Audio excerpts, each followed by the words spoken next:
y somos muñecos de aquel que nos paga con unas mentiras, monedas baratas, sembrando pobrezas, bandecas en casa.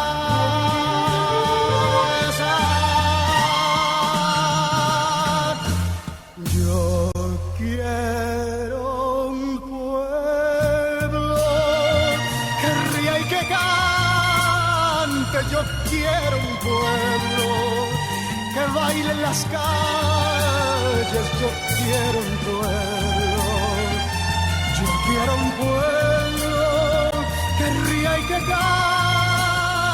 cante, yo quiero. Muy buenos días a todos nuestros queridos radioescuchas. Les hablamos desde su programa Voces de la Soberanía. El programa Voces de la Soberanía es auspiciado por la Convergencia Nacional Boricua, CONABO, y por el Movimiento Diálogo Soberanista de Puerto Rico. Y les habla uno de sus moderadores, Carlos Ulises Pavón Ortiz. Me acompañan en la mañana de hoy los comoderadores Gabriel Andrés Rodríguez Fernández. Buenos días, Gabriel. Muy buenos días, Carlos. Felicidades a todos los que nos están escuchando. Feliz Navidad. A todas las personas que nos escuchan aquí dentro de la estación y fuera de ella y hasta por la internet. El comoderador Juan Carlos Martínez Cruzado. Buenos días, Juan Carlos. Buenos días, Carlos. Buenos días a todos los amigos que están aquí en la mesa. Buenos días, yo en los controles. Buenos días y feliz año nuevo a todos los radioescuchas. Y el comoderador José Israel Alameda. Sí, un saludo a todos los que dijo Juan Carlos, a todos los que dijo Gabriel, a todos los que tú vas a decir. Sí, porque si seguimos así, pues le saludamos a Puerto Rico entero, así, uno a uno. Saludos. Bueno, eso sería una cosa muy buena, el que podamos utilizar estos días de Navidad para saludar a todo Puerto Rico. Y yo creo que como nosotros saludamos y tratamos de hacer este ejercicio educativo todos los sábados del año, entonces sería una continuación del ejercicio. Este programa tiene por objetivo educar al pueblo sobre la valía y los beneficios de la soberanía para Puerto Rico. Tenemos varios anuncios en la mañana de hoy. El primero sobre nuestra dirección electrónica, voces.soberania@gmail.com. A esa dirección, voces.soberania@gmail.com, nos puede enviar sus comentarios, sus preguntas, sus sugerencias, sus críticas, sus felicitaciones también nos las puede enviar. Y nosotros con gusto las recibimos y comentaremos en próximos programas. El segundo detalle lo tiene acá Gabriel. Es un mensaje sobre este detalle de que este programa sería nuestro último programa del año 2024, pero que esperamos continuar en años subsiguientes. Gabriel, tú ibas en esa tónica. Eso mismo. Es el cierre de un año calendario, pero hay una continuidad de la historia y por lo tanto una continuidad del proceso educativo que estamos tratando de llevar a cabo a través de este programa y de programas como el programa anterior que estuvo muy bueno de parte del Movimiento Independentista Nacional Ostosiano y otros programas como los del amigo Toti Figueroa, que nuestro objetivo es educar al pueblo sobre la realidad de nuestras circunstancias, porque los sistemas políticos, económicos, los medios noticiosos comerciales, pues nos dan información a medias, nos dan la información que les conviene, interpretada como les conviene, y para crear los miedos y la esperanza que les convienen a ellos, no las que le convienen al pueblo de Puerto Rico. Esa es la razón de ser de estos programas, explicar cuál es la realidad y ayudar al pueblo a que identifique los mejores caminos para progresar y alcanzar una mejor calidad de vida y un nivel superior de civilización también. Y para eso es necesaria la soberanía, y de ahí nuestro enfoque en educar sobre los beneficios y urgente necesidad de la soberanía para Puerto Rico. Es la razón de ser del programa. Y así continuaremos en enero. No sé si el compañero me permite dar otro anuncio también. Sí, tú tienes también el tercer anuncio a cargo. Sí, es que el 11 de enero, el próximo 11 de enero, es otro aniversario, creo que el 186 aniversario de el patriota Eugenio María de Hostos. Y educador, de hecho. Bueno, educador, político. Por excelencia, sí. Y el llamado ciudadano de las Américas. El puertorriqueño quizá más ilustre que ha dado nuestra historia, es de aquí de Mayagüez, del barrio Río Cañas. Y el 11 de enero cae sábado. El sábado 11 de enero, que va a ser uno de nuestros próximos programas. Y el Movimiento Independentista Nacional Hostosiano, como es su tradición, va a realizar actos conmemorativos del natalicio 186 del prócer Eugenio María de Hostos, pero va a ser el domingo 12 de enero, el siguiente día. El domingo 12 de enero, en el Museo y Casa Pilar de Filló, que como ustedes saben está en la calle Méndez Vigo número 21, aquí en Mayagüez, el sector playa de Mayagüez, de 1:30 a 3 de la tarde. El domingo 12 de enero, en el Museo Pilar de Filló, de 1:30 a 3 de la tarde, los actos de conmemoración del 186 aniversario del nacimiento del prócer Eugenio María de Hostos. En esta ocasión van a dedicar la actividad a la memoria de los jóvenes muertos el 11 de enero de 1975, aquí en Mayagüez, en la actividad en honor a Hostos que ese día realizaba el Partido Socialista Puertorriqueño, y un comando de derecha puso una bomba y murieron el militante Luis Ángel Charbonnier y el trabajador Eddie Román Torres, que perdieron la vida en ese acto terrorista de derecha. Así que están todos invitados para esta actividad el 12 de enero por la tarde, de 1:30 a 3 en el Pilar de Filló en Mayagüez.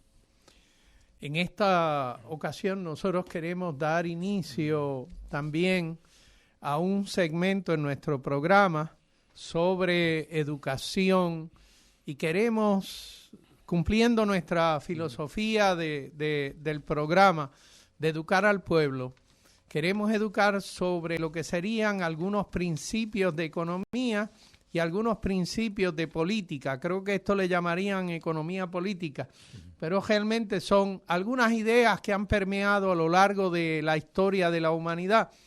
Y, pues bueno, tenemos algo al respecto. Atentos, que ahora vienen Voces de la Soberanía, la sección de educación política y económica.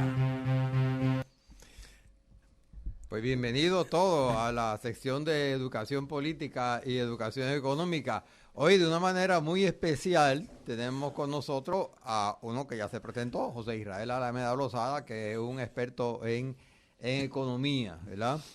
Y estaba yo hablando ayer precisamente con José Israel, y me estaba hablando sobre el problema que tienen las sociedades que tratan de resolver, que es el problema de escasez, ¿verdad? Y me dice que las sociedades entonces tienen dos brazos para trabajar con ese problema de escasez, que a mi entender puede ser un problema muy real, ¿verdad? Por la falta de alimentos, etcétera, pero también es cierto que la gente y las sociedades, mientras más tienen, más quieren. Así que siempre vamos a estar buscando tener más. Y para lograrlo, pues esas sociedades tienen dos brazos. Uno es un brazo político, ¿Y ese brazo político qué es lo que hace? Bueno, Ajá. Vamos a organizarnos aquí. Ajá. Desde que el mundo es mundo se ha tratado de organizar las sociedades de diferentes maneras. Una forma fue el feudalismo, que se llamó, que vamos a hablar después, el mercantilismo, el liberalismo, el capitalismo, los sistemas sociales, socialistas.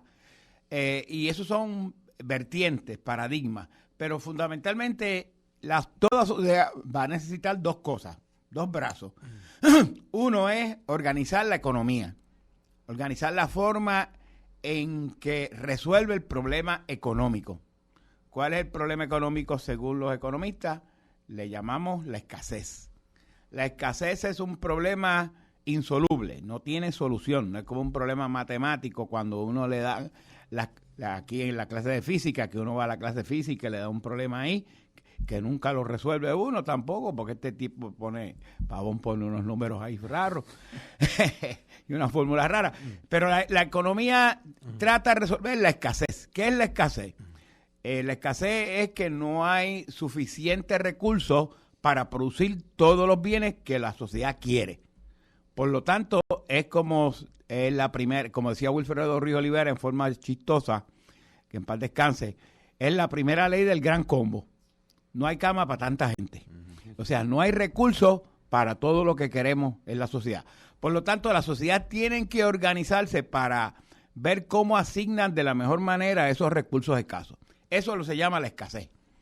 Ese problema, pues hoy tú comiste un desayuno esta mañana con los recursos que tienes, ¿verdad? Pero ya a las 12 estás mirando cómo resuelve el problema de las 12 del día. Y a las 5 de la tarde estás tratando de mirar cómo resuelve el problema. O sea que ese problema, mientras exista la sociedad, va a existir. Todas las sociedades, los Estados Unidos, puede tener más recursos, Alemania, Japón, tienen más recursos, pero siempre son escasos, son limitados. La política es el otro brazo. En términos políticos, siempre las sociedades se van a tratar de organizar para ver resolver el problema de mando y obediencia. ¿Quién manda? ¿Cómo manda? Who commands? How commands, ¿verdad? Y ese es otro tipo de metodología, es otro tipo de paradigma. En la política, pues tú vas a tener sistemas dictatoriales, sistemas democráticos, la monarquía. En la economía vas a tener el feudalismo, el mercantilismo, el liberalismo, el capitalismo. Ves que son cosas diferentes, pero tienen que unirse las dos para resolver los problemas de las diferentes sociedades. Y eso es lo que precisamente unos son socialistas, otros son socialdemócratas, otros son neoliberales, como Milei. Pues no todo el mundo va a estar en esa misma onda, pero esa es la forma en que las sociedades van a tratar de resolver su problema económico y su problema político. Sí, así que yo creo que es importante, ¿verdad?, destacar lo que está diciendo, que hay una parte que es política, hay una parte que es económica, y a veces la gente se confunde y piensa que una cosa es todo. Por ejemplo, que el comunismo pues envuelve no solamente la parte económica, sino también la parte política, y no siempre tiene que ser así, ¿verdad? Juan Carlos, entonces, entre las cosas que ustedes van a mencionar ahora sobre el feudalismo, uno de los problemas del feudalismo era el que la producción económica y el poder político estaban coagulados en unas mismas personas, y eso es un problema enorme, y es un problema que no queremos en nuestra sociedad moderna, ¿no? Estaba buscando precisamente sobre el feudalismo, que es considerado como un sistema político, social y económico, todo junto. Yo voy a añadirles un detalle para mantener en contexto de lo que es nuestra conciencia actual. Estas cosas ocurren en un contexto natural. La gente resuelve estos problemas de quién manda y cómo manda y qué vamos a producir, quién produce, de qué forma, etcétera, en el contexto natural en que viven, porque el sistema político, social, económico queda dentro del sistema natural, no aparte. Y es importante reconocerlo ya de arrancada, porque los teóricos a veces se han creído que el ser humano puede ignorar el entorno natural en que vive, como ya la naturaleza no los está recordando, eso no funciona así. Es una notita mantener ahí en la memoria, que es parte del problema económico, pero dentro todo de las realidades ambientales en que haya en el momento. Sí, y vemos eso a lo largo de la historia también, ¿verdad? En el caso del feudalismo, el feudalismo comienza con el desmembramiento del Imperio Romano, que como todo imperio cae más que nada desde adentro hacia afuera, por su corrupción, ese tipo de cosas, se ha expandido más de lo que ya puede sostener, y entonces teníamos generales que estaban allá en los bordes del imperio con sus soldados y que perdían comunicación con Roma. Más que nada por los ataques de los llamados bárbaros que los aislaban. Entonces ellos pues quedaban en estos lugares en donde entonces ellos se asentaban. El general quedaba como un señor feudal y sus soldados quedaban entonces como los vasallos, ¿verdad? Y estos vasallos entonces su señor feudal les daba unas tierras para que administraran. Y ellos administraban esa tierra utilizando a los campesinos, que era la gente local, como trabajadores, ¿verdad? Obligados, ¿verdad? Eran personas que no eran libres. Y de esa manera se produjeron los feudos. Así que cada feudo era básicamente un general con sus vasallos que tenía estos contratos que eran individuales. Es decir, cada señor feudal podía tener un contrato con un vasallo, otro contrato con otro vasallo, otro contrato con otro vasallo, ¿verdad? De tal manera que ese señor feudal tenía muchos contratos, pero cada vasallo tenía solamente un contrato. Mira, y no eran uniones, ahí no había uniones de vasallos y nada de eso. Sí. Es que cada época tiene su historia y tiene en el contexto de tiempo y espacio. El concepto ismo, capitalismo, socialismo, ismo significa sistema. La forma en que se organiza un sistema, que son partes inconexas que se conectan para un fin, ¿verdad? Entonces, el feudalismo es un sistema económico y social y político basado en el feudo, donde existía un rey en la cúpula de esa pirámide de organización. El rey vino un chipito después, eso iba ahora.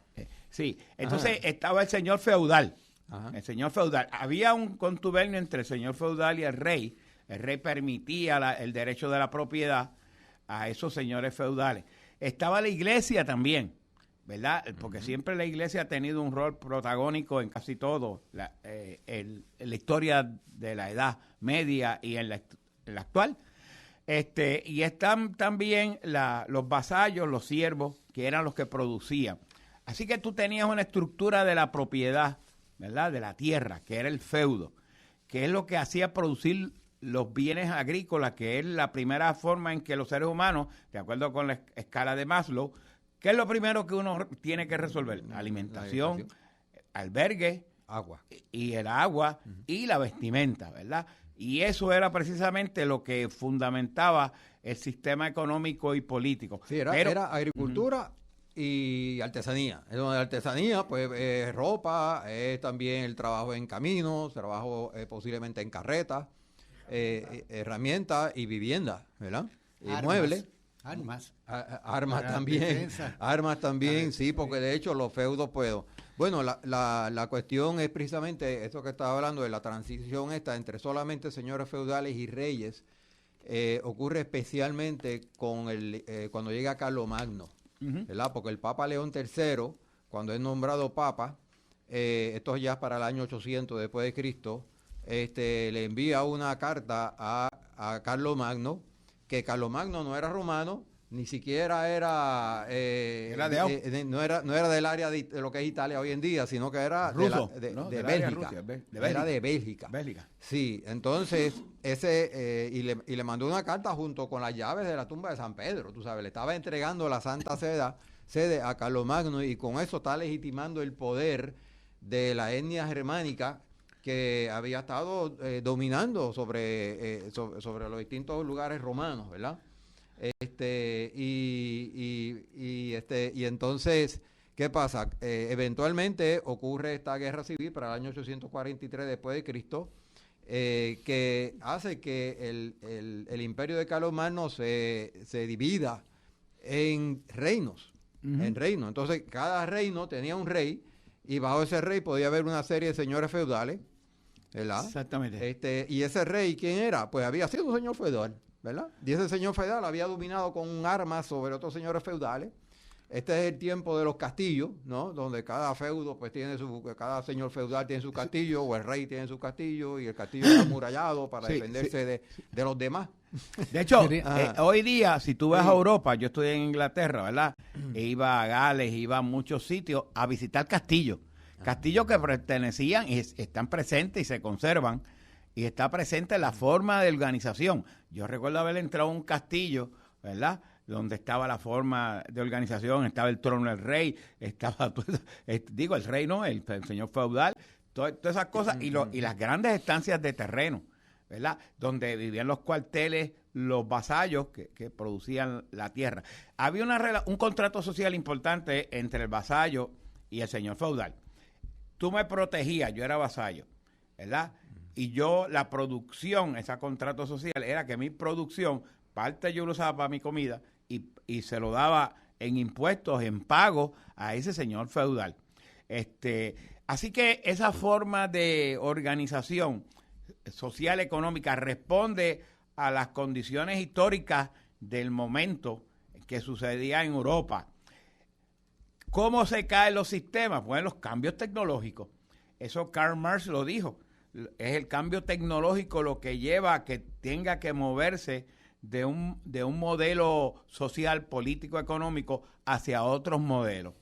Y de ahí en adelante una serie de cambios que se dieron, cambios en organización, como tú dijiste, de los reinos que se comienzan en Europa, pues comienzan a surgir otras formas, y hay que se introduce, especialmente cuando se introduce la navegación y el control de la brújula, y ya los países pueden mover grandes barcos hacia otros lugares.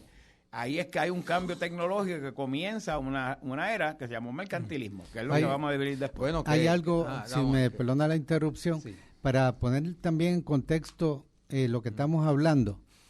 Esta es la historia del proceso económico-político de Europa. Y hay que reconocer que el resto del mundo existía ya, aunque los europeos no lo hubieran descubierto.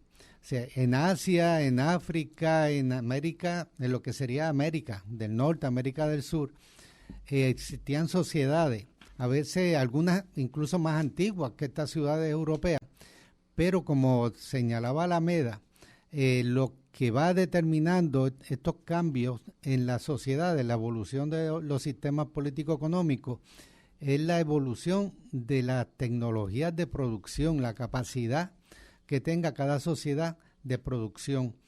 Y en el caso de Europa, pues ocurrieron unos cambios más acelerados y por lo tanto podemos estudiarlos ahí mejor. Pero mientras estaba ocurriendo todo esto en Europa, quiero, ¿verdad?, no perderle perspectiva que existían ya civilizaciones con sistemas agrícolas, sistemas similares al esclavismo en algunos casos, primitivos, feudales, pero que había por todas partes del mundo. Estamos usando Europa como un ejemplo, porque ahí se da más acelerado y más evidente muchas de estas cosas. Quizás es que nosotros conocemos el caso europeo por algunas razones históricas para nosotros, pero me parece que lo que ustedes dos están tratando de enfatizar es que el desarrollo feudal se da tanto en la Europa que nosotros hemos leído un poco de su historia, como en otras sociedades orientales, como en otras sociedades del África, donde también hubieron feudos de personas que dominaban militar y trataban de dominar lo que era la producción económica de esa región o de esa sociedad. Bueno, el cacicazgo que había aquí entre los taínos es algo tipo feudal. Donde inclusive se combina la cuestión política con la cuestión religiosa.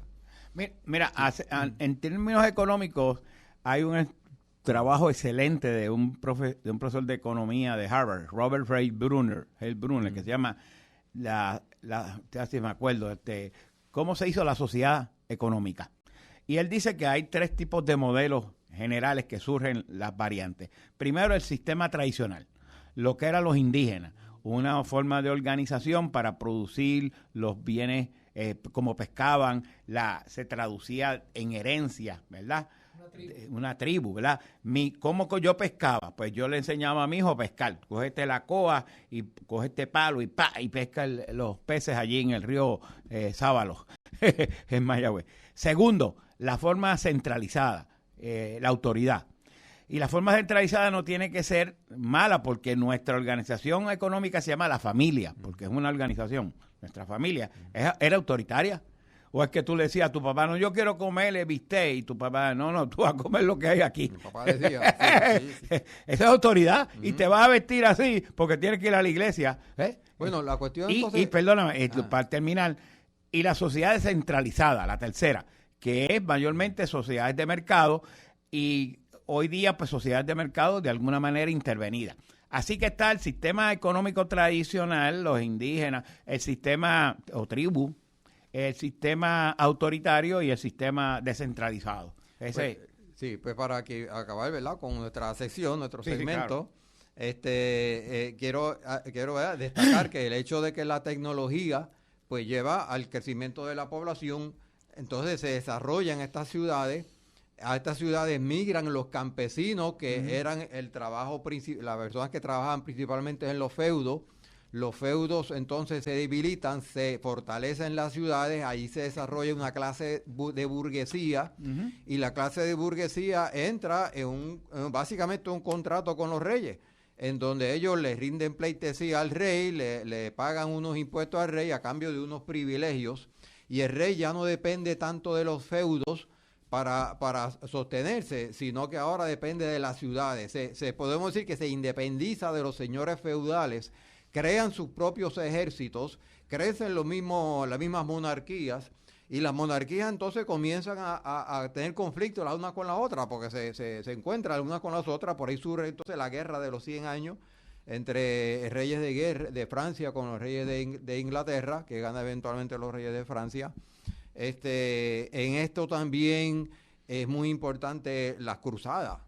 En las cruzadas fueron unas iniciativas que tuvo el Papa, en los cuales, estando los reyes, podemos decir que él estaba sobre los reyes, el Papa, porque los reyes eran vistos como representantes divinos en la tierra. ¿Y por qué? Porque tenían la bendición del Papa, ¿verdad? Entonces, y mucha gente, incluyendo los señores feudales que estaban bajo los vasallos, que estaban bajo los reyes, pagaban indulgencias para asegurar, ¿verdad?, tener su buena vida después de la vida en la tierra. Exactamente. Pues esas cruzadas fortalecieron a los reyes y fortalecieron al Papa también, ¿verdad? Entonces las monarquías iban creciendo y creciendo, y bueno, entraron entre conflictos entre sí. Pero ya fíjate que en las sociedades siempre hay conflictos. Hay cambios tecnológicos, hay cambios en paradigmas sociales, hay cambios en la forma en que se organizan. Un problema del feudalismo era que había a veces conflicto entre el rey y el señor feudal, porque los señores feudales a veces peleaban entre uno y el otro, diferentes feudos, y eso generaba un problema al rey. El rey tenía menos ejército que el señor feudal era más fuerte. Y obviamente los reyes no quieren tener por encima, eso es como con los partidos políticos, tú no quieres tener a alguien por encima más importante que tú. Eso le va a pasar a Donald Trump con Elon Musk, ¿verdad? Sí. Que Elon Musk parece que quiere ser más importante que Trump, y ya tú verás que va a haber un problema ahí. Quizás ya lo es, aunque Donald Trump no lo quisiera. Pero bueno, para terminar entonces, estos reyes pues y crearon sus propias asambleas legislativas. Los reyes cogieron un poder grande, ¿verdad? Realmente pasaron a ser una monarquía poderosa, en las cuales ellos tenían estas asambleas legislativas, pues tenían representantes de clero, representantes de la burguesía, representantes de la nobleza, ¿verdad? Muchos señores feudales, pues entonces al estar bajo un rey, pues adquirieron títulos de nobleza, eran el conde tal, el marqués tal, etcétera. Y entonces, pues así nació el Parlamento de Inglaterra. Pues inicialmente una asamblea legislativa de monarquía. Las Cortes de España eran asambleas legislativas de la monarquía, ¿verdad? Pero bueno, eventualmente pues llegó el mercantilismo y eso dentro del feudalismo ya se había comenzado a crear ciertas universidades o ciertos lugares de privilegio de gente que estudiaban de administración, estudiaban leyes, de cómo hacer reglamentos, y esos fueron bien importantes para esas universidades y esas personas educadas para organizar las monarquías. Y también para avanzar la tecnología, ¿verdad? Y la primera universidad del año 1080, la Universidad de Bologna, que no es casualidad que sea en Italia. Pero bueno, yo creo que hasta aquí damos fin a nuestra sesión y esperamos el próximo sábado comenzar con el mercantilismo y el liberalismo. Que ahí, cuando sepamos lo que es liberalismo, sabemos entonces lo que es neoliberalismo. Escuchó en Voces de la Soberanía la sección de Educación Política y Económica. Gracias por su atención. Hasta el próximo sábado. Sí, no, tenemos hoy anuncios intermedios y allí Joe está manejando eso a las mil maravillas. Hemos tenido una sesión de educación. El espíritu de Navidad de Joe. Hemos tenido una sesión educativa sobre lo que son las organizaciones feudales de la comunidad y es importante en que podamos nosotros reconocer aquellas cosas que todavía persisten en nuestros días de esa organización feudal y qué cosas nosotros hemos ganado posterior al desarrollo de esas estructuras feudales que son parte de esta comunidad o de esta sociedad un poco del siglo XXI en donde usted y yo vivimos. Y sobre eso es que nosotros hemos de hablar más posteriormente. Pero es importante el preservar en nuestra memoria algunas de las características de estas sociedades feudales. El otro tema que nosotros quisiéramos conversar en el día de hoy está en alguna medida motivado por algunos artículos que han aparecido en la prensa en esta última semana que tienen que ver con esta planta de generación de electricidad que súbitamente, y tengo que decirlo de esa manera, súbitamente el gobierno puertorriqueño le informa a su ciudadanía que va a tener una nueva planta de generación de electricidad termoeléctrica, porque es una planta termoeléctrica, basada en la quema del gas metano. En el periódico del Nuevo Día... No, es que, perdona, la seña era de que esto fue tan de sorpresa que ni Jennifer se había enterado. No diga, ella ¿cómo protestó de que en la transición nadie mencionó que estaban a punto de firmar este contrato. Y la explicación de por qué no te informamos, porque no habíamos firmado todavía. O sea, le está pasando a ella lo que nos pasa a nosotros todos los días, de que después de que el gobierno lleva a cabo la privatización, entonces que la anuncia. Bueno, yo creo que hay dos cosas a preocuparse, uno, de eso que tú acabas de decir allí, Gabriel. Por un lado, si ella no estaba enterada porque los miembros de su propio partido y de su propio gobierno, porque no se nos olvide que ella es parte del gobierno en este momento, no le habían informado, pues me da la impresión de que ellos como que no confían en ella mucho. Y la otra alternativa es que ella nos esté mintiendo y que de veras sabía y que simplemente ahora está diciéndonos a nosotros que no sabía. En cuyo caso es también preocupante el hecho de que la próxima gobernadora, antes de ascender y sentarse en la silla de gobernadora, ya nos esté mintiendo. Cristiano, mire si eso es preocupante. Pero mire, volviendo al asunto del periódico El Nuevo Día, del 27 de diciembre, viernes, es decir, ayer, en la página 4 aparece un título de un artículo que dice: la propuesta de Energisa cumplía a cabalidad, según el informe del Comité de Alianzas. Y entonces tengo varios segmentos a leerles aquí de este artículo que publica Manuel Guillama Capella del periódico El Nuevo Día.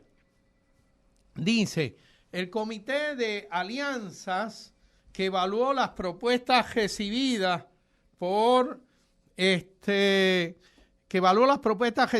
y negoció el contrato, valoró las garantías en torno a la localidad donde ubicará el proyecto y la existencia de un acuerdo de suplido de combustible con New Fortress Energía, la filial de New Fortress Energy, que ya mantiene 2 contratos de suministro de gas natural licuado con la Autoridad de Energía Eléctrica.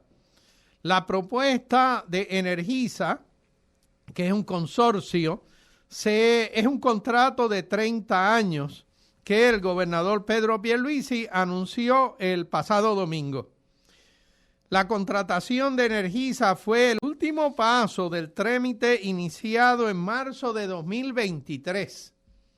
Así que esto tenía por lo menos mucho más que simplemente desde el 2023, porque algunas de estas cosas, como usted verá en algunos de los segmentos que le leo, requerían mucho tiempo de estudio. Dice, la Autoridad para las Alianzas Público-Privadas procuró la construcción de una planta en el norte de la isla. Y eso es el supuesto justificación para la construcción de la planta. Dicen, las propuestas vinieron de varias compañías. De hecho, ellos citan que hubo más de 8 prelicitadores, pero eventualmente solamente 3 sobrevivieron y solamente uno fue el que se quedó porque los otros los descartaron por defectos en las propuestas que ellos mismos hicieron. Sí, dicen que la de Energisa fue la única opción cualificada. Y eso suena como que pues es la única que sirve, por lo menos piensan ellos. Como que nosotros hemos pasado por este ejercicio anteriormente, porque con Luma fue la misma historia, sí, y con Genera fue exactamente la misma historia. Con Luma los otros se fueron, se salieron. Se salieron porque se dieron cuenta de lo que podía venir y de quién tenía ya el pie al frente. Y con Genera es la misma historia. Genera, valga la redundancia, un par de semanas antes de hacer la propuesta ante el gobierno. Así que Genera existía en cuartos oscuros, pero eventualmente el gobierno le confiere lo que es el detalle de la generación. Las otras 2 compañías era CH4 Green Energy. CH4 es la fórmula de metano. Y el otro era Car Power, con K. Y dice el periódico que esas propuestas de CH Green Energy y de Car Power estaban incompletas y en incumplimiento material con los términos de la solicitud de propuesta, dejando solamente a Energisa como la única opción cualificada, como bien dice Juan Carlos. Energisa es un consorcio que comprenden 4 compañías. Una de ellas, Tropigas de Puerto Rico, que aparentemente tendrá el 65% de las acciones o de lo que valga este consorcio. Kratos Project Services. Tropigas de Puerto Rico lo que es una empresa que distribuye propano, gas propano en Puerto Rico. Importa y distribuye. Dice que cuenta con 25 plantas embotelladoras en la isla. Kratos Project Services de Puerto Rico ostenta el restante 35% de las acciones del consorcio, pero esta compañía a lo que se dedica es a la financiación de proyectos de energía en todo el continente, especialmente en Latinoamérica. Mitsubishi Power Americas, que es me imagino que es una subsidiaria de Mitsubishi, de la empresa japonesa, y esta es la que va a fabricar las piezas necesarias para la nueva planta de termoeléctrica. Ellos se especializan en fabricar piezas para turbinas de gas, de vapor y sistemas fotovoltaicos. Y el cuarto componente del consorcio es una cosa llamada NAES Corporation, NAES, quienes tendrán la responsabilidad de operar y mantener la planta generatriz. Dice el periódico que esta corporación es la compañía que más grande en términos de manejar centrales de generación eléctrica. Les leo otra cosita adicional que nos indica que esto ya llevaba mucho tiempo. Dice que las propuestas de los dos que fueron descartados tuvieron que evaluar elementos de la tecnología que proponían, cuál era el cronograma, es decir, el calendario de fabricación y activación de la cosa, la viabilidad financiera del proyecto y la capacidad económica de las empresas. Fueron criterios para decidir con quién se iban a ir. Curioso que las otras dos compañías, CH Green Energy y CarPower, ofrecieron activar la planta o las maneras de plantas que ellos iban a usar, porque uno de ellos hablaba de poner barcazas flotando en la bahía de San Juan con generadores de electricidad que conectaban a los sistemas de la Autoridad de Energía Eléctrica para entonces pasarle la energía a los abonados. Pero cualquiera de esas dos tenían un calendario de cumplimiento más temprano que el calendario de cumplimiento de esta que se llama Energisa. Energisa debe para el 2028, es decir, 4 años a partir de ahora, realmente 3 años a partir de ahora, tener la planta en funcionamiento. Ahora bien. Carlos, perdona. Ajá. No, de que esta selección de propuestas, como cualquier otra, el contexto tiene que ser qué es lo que el gobierno entiende que necesita el pueblo de Puerto Rico. Eso de las barcazas flotantes para generar electricidad con unos mares como tenemos al norte de nosotros, eso no suena que hubiera sido una buena idea de todas formas, pero esto no ocurre en el vacío, es a lo que me refiero.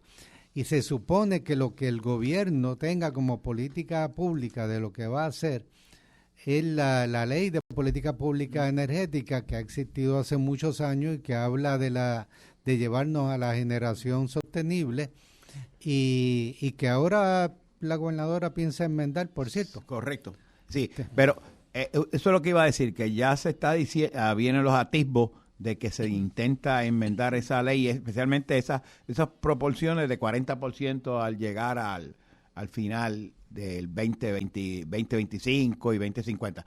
Pero una de las cosas que aquí me preocupa, ¿verdad? Fíjate que esto lo negoció el Comité de Alianza Público-Privada con un consorcio y otra empresa. Y se supone que genera por contrato, genera PR, que es una subsidiaria de New Fortress, sea la que tiene la potestad para la generación de exclusividad. Entonces la pregunta es, ¿y qué pasó aquí? Pierluisi, o el gobierno de Pierluisi y su alianza, no le dijo a nadie, mira, Jennifer, estamos haciendo ahí un contrato, ¿tú quieres verlo antes de ver? Escogimos a esta. No, lo firmaron y se acabó. Y recientemente en Vieques, cuando estuvo Pierluisi mirando la construcción, ¿verdad? Como si yo supiese mucho de construcción, el hospital de Vieques, le preguntó a la prensa y dijo, no, ya el contrato está firmado, no tiene que buscar más nada aquí. ¿Ves? Es una forma arrogante. Dije, ya lo hice, no tengo que decirte nada. Eso obviamente es algo que preocupa.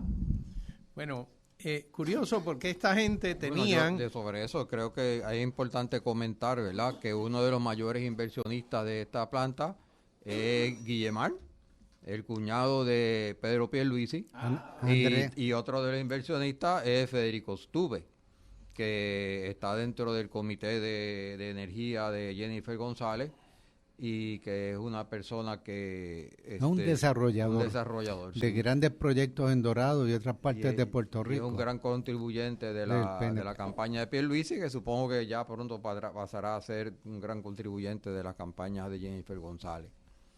Aunque ellos contribuyen como ellos, Federico Stuve contribuye en muchos lugares, él le da un poquito aquí, un poquito allá.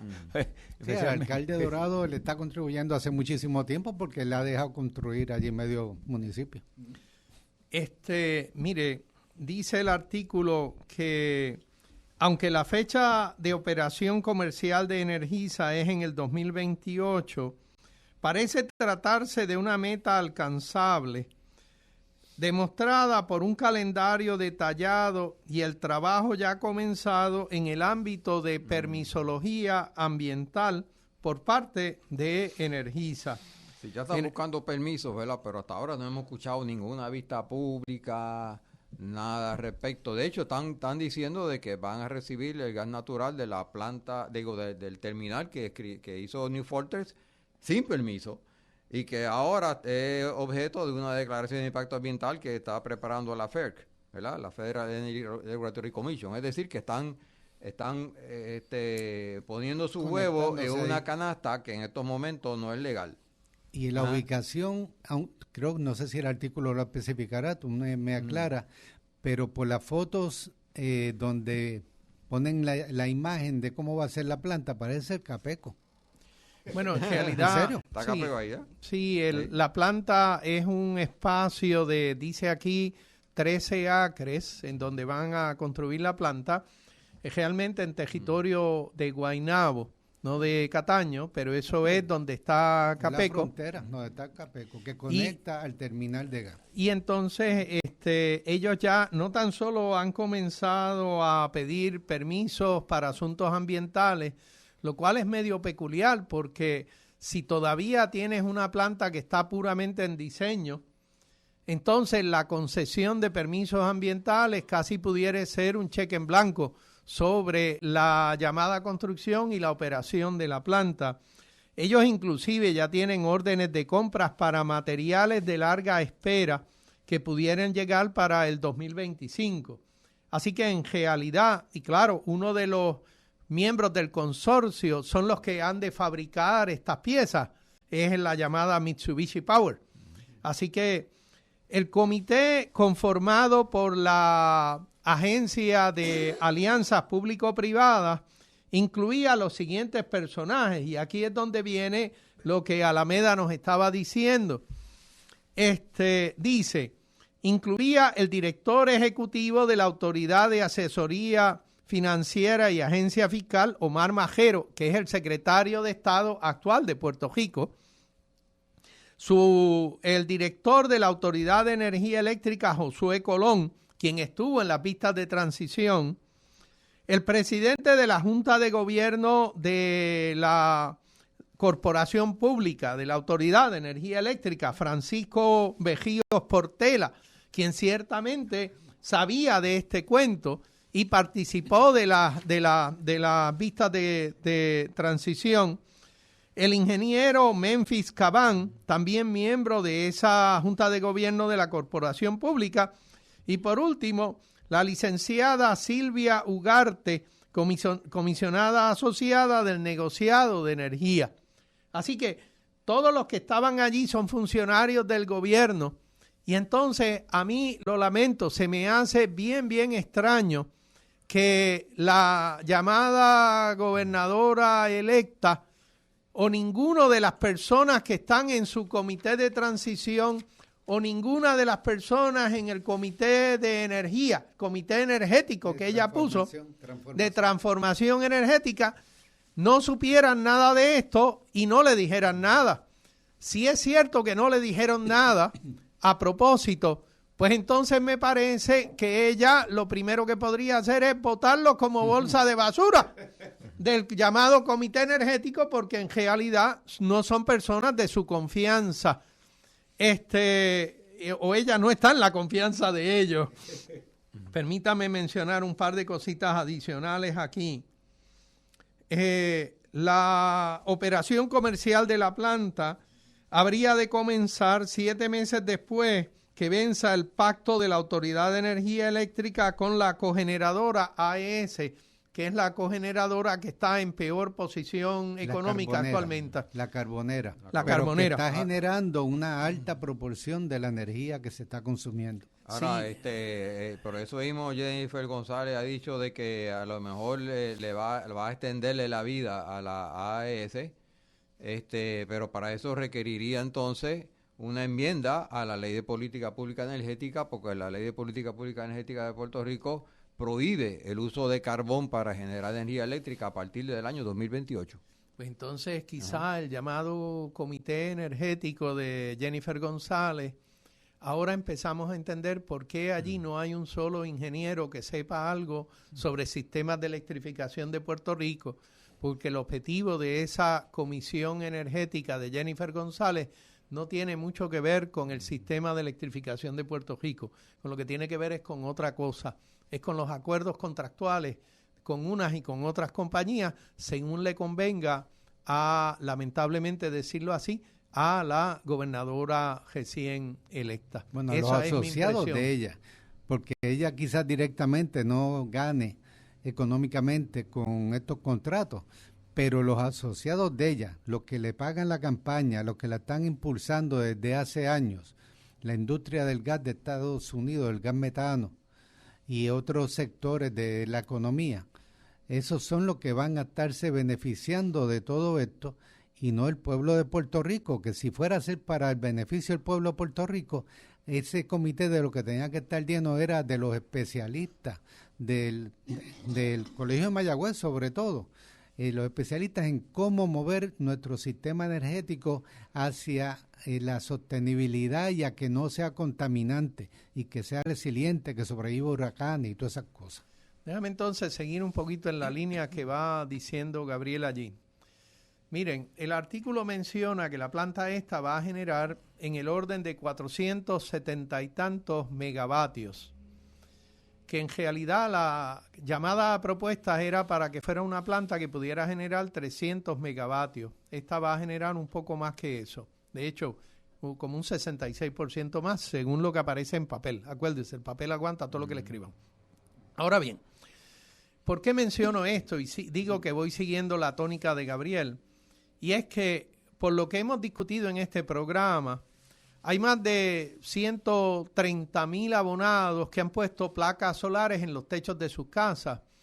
Y estos abonados son capaces de generar unos 900 megavatios de electricidad en los techos de su casa durante el día. Si nosotros pensamos, según lo que dice el artículo, que las necesidades ordinarias de Puerto Rico son 2.200 megavatios, y esta planta lo que va a generar es en el orden de unos 470 megavatios, estaría generando algo así como una quinta parte de lo que es la generación necesaria ordinariamente en Puerto Rico. Sin embargo, los llamados abonados que tienen placas solares en los techos de sus casas son capaces de generar el doble de esa cantidad. La pregunta entonces sería, desde el punto de vista del interés del pueblo de Puerto Rico, ¿no sería mucho mejor invertir las energías en la dirección de todos esos techos solares, todos esos techos con placas solares, ya sean edificios gubernamentales o casas privadas, que puedan ayudar a magnificar la cantidad de energía eléctrica y entonces establecer baterías para el almacenamiento de esa energía para luego pasarla hacia las industrias, los comercios, hacia los abonados residenciales, según fuera necesario? Este asunto de la planta no será que es otro acuerdo más en donde se benefician los amigotes del gobernante de turno. Y que por eso nuestra llamada gobernadora electa tiene quejas al respecto de esto, porque es que algunos de sus amigotes no se van a poder beneficiar tanto como ella quería.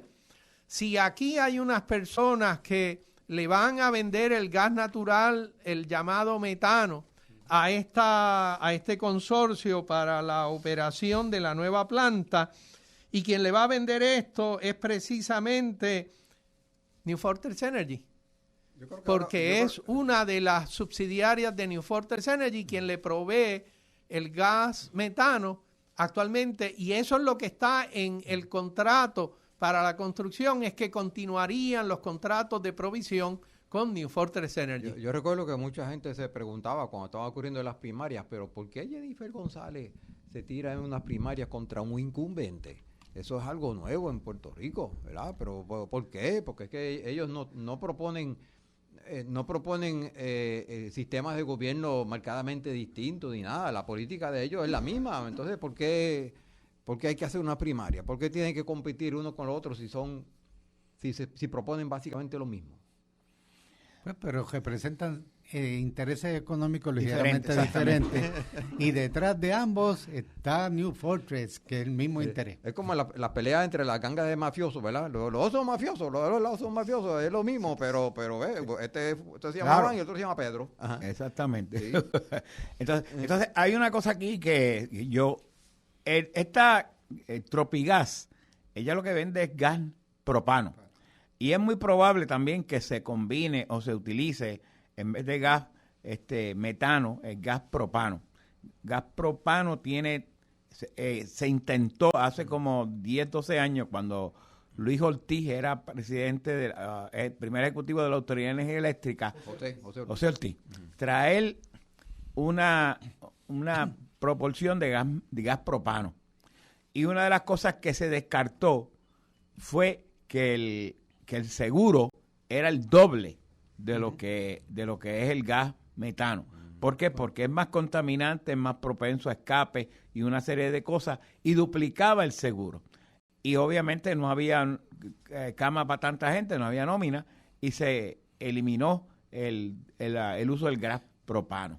Y de todas formas yo le apostaría que ganaría el metano, simplemente porque los intereses económicos detrás del metano que viene de Estados Unidos creo que son mucho más poderosos que los del propano, que creo que viene de Sudamérica.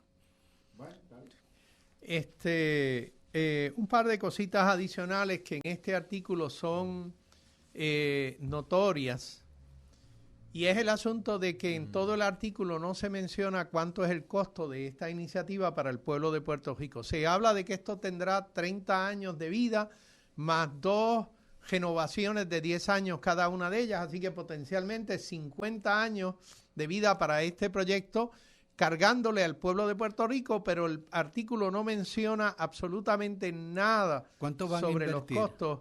No, esa parte no está aquí. Mencionan sobre lo que sería el precio para una subestación de transferencia, que sería en el orden de $10 millones, pero no para la construcción de la planta. Así que esto es otra nueva esquema para hurtarle al pueblo de Puerto Rico. Lo lamento, no sé cómo decirlo de otra manera, pero aquí el tiempo vuela con una facilidad tremenda. Así que nosotros en su programa, Voces de la Soberanía, la Convergencia Nacional Boricua y el Movimiento Diálogo Soberanista, nos despedimos de ustedes hasta el sábado próximo, que será el año que viene. Señores, que tengan muy buen día y muchas felicidades a todos. Nos vemos el año que viene. Tu gente es mi gente, tu hambre es mi hambre, tu rabia es mi rabia, que no importa a nadie. Y mis ilusiones por... Esta radioemisora y su personal no necesariamente se solidarizan con las expresiones vertidas en el pasado programa.